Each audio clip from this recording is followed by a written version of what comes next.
Hi, I'm Michelle Beke with a look at what's happening in Latin America now. But first, our news trivia.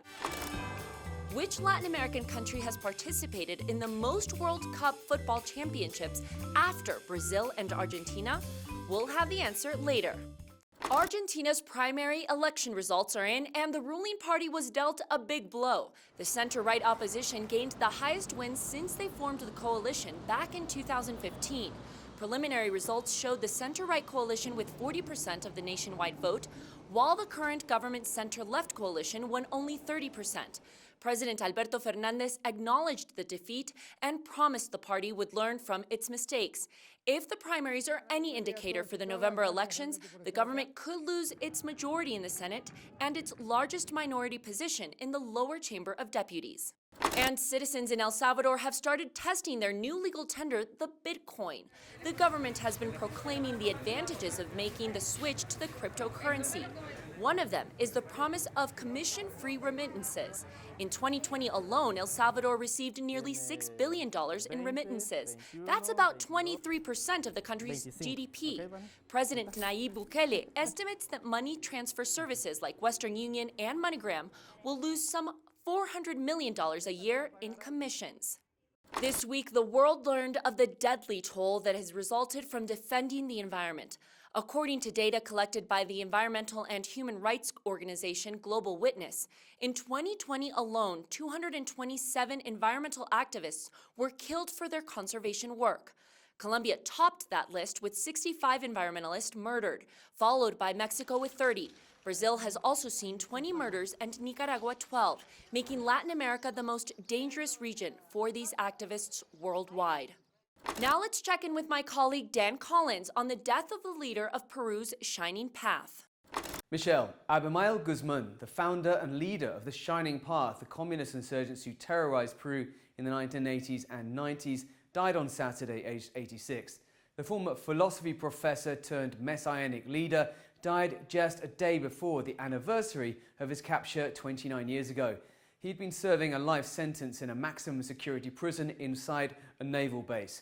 Once the most feared man in Peru, Presidente Gonzalo, as he was known to his fanatical followers, unleashed a bloody civil conflict in May 1980, when the Shining Path declared war on the state. The ensuing conflict, marked by brutal massacres, bombings, kidnappings and targeted assassinations, killed tens of thousands of Peruvians. The Shining Path killed more than 31,000 Peruvians, most of them from the poor rural communities it purported to defend, according to the country's Truth and Reconciliation Commission. Guzman preached a peasant revolution would first take control of the countryside, then move into urban areas.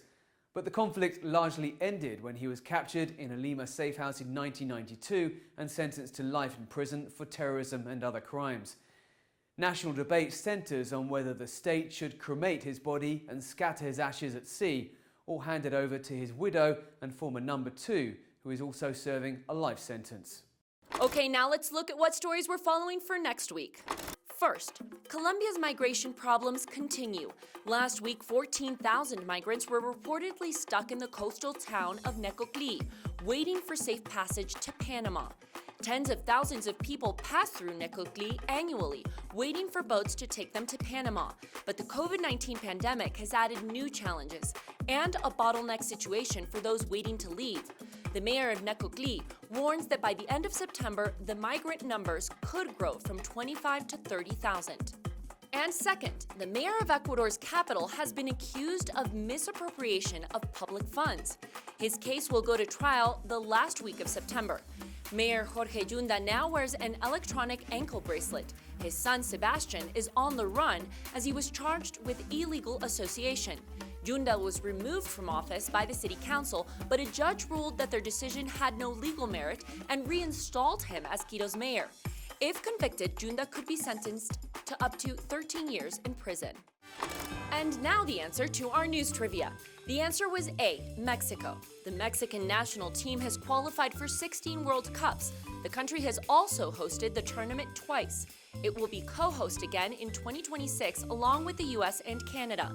Meanwhile, Brazil is the only squad in the world that has attended all 21 World Cups. It's also been champion 5 times, which is a record. Argentina has attended 17 and has been world champion twice. And that's it for this week. We'll see you again soon on Latin America Now.